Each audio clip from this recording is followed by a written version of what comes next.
大家平安，欢迎收听迦南之声，我是尤伯牧师。今天2月7号要分享的是上帝的恩典。我们要读约书亚记第9章22到27节。弟兄姐妹，我们先来读今天的金句。于是约书亚就这样对待他们，他救了他们脱离以色列人的手。以色列人没有杀他们。那日，约书亚分派他们到耶和华选择的地方，为会众和耶和华的坛劈柴挑水，直到今日。约书亚记第9章26到27节。弟兄姐妹，我们自己如何面对那些在我们人生当中曾经欺骗我们的人呢？我们是否继续怀恨在心，还是已经学会了放下，而赦免欺骗我们的人呢？以色列人被欺骗的问题在于他们没有事先求问上帝。约书亚他责问基遍人欺骗他们的理由。那基遍的居民他们承认，他们以前听到上帝对摩西说要除灭迦南地的居民的应许，所以呢，他们就害怕失去性命。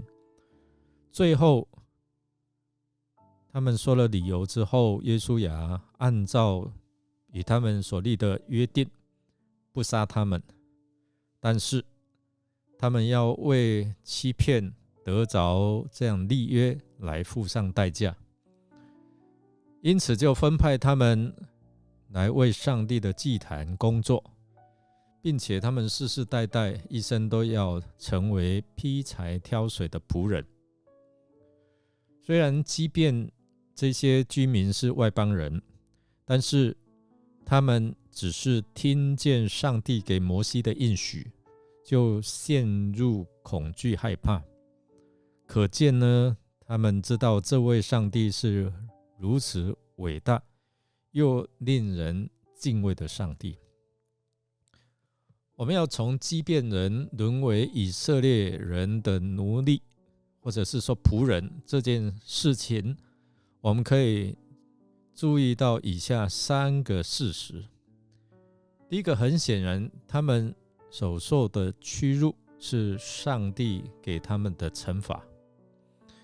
第二，虽然如此，他们的生命是得以保存。他们得以保存是因为他们敬畏上帝，并渴慕能够有上帝的恩典。我们从这事件当中也可以看到里面有一些的预表，好像预表外邦人也可以进入到上帝恩典的事实。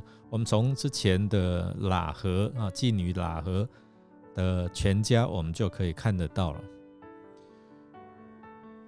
以色列人与基遍立约，在人看是这些首领们的疏忽和错误，因为上帝告诉他们不能够与这些迦南人立约，但实际上却是上帝呢法外施恩，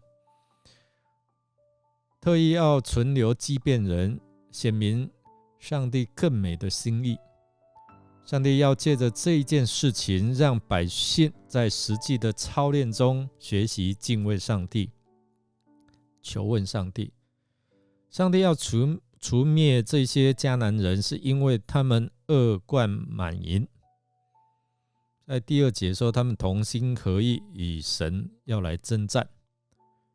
但如果人都肯像基遍人一样的来寻求神，投靠上帝，即使起初的动机和方式可能不是很正确，那神也会像接纳基遍人一样，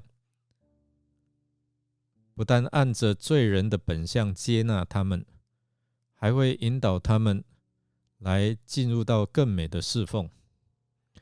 今天上帝已经在恩典里面让我们借着耶稣基督得着儿子的名分，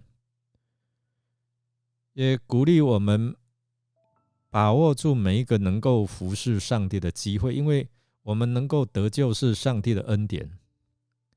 本来我们要因着自己的罪付上代价，就是死亡，但因为上帝的怜悯给我们有这样的恩典，我们原本是不配，但是主耶稣愿意为我们付上代价，所以我们才有这样的机会来服侍上帝。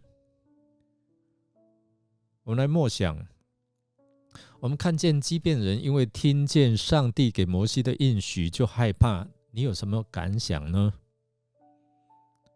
你对这位上帝有多少的认识？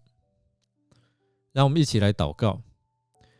亲爱的上帝，感谢您借着耶稣基督在十架上的救赎，能够赦免我们一切的过犯，使我们能够脱离死亡的权势，愿我们能够在圣殿中来服侍你，也能够常常在我们的职场、社区，我们所接触的人当中传扬你奇妙的救恩。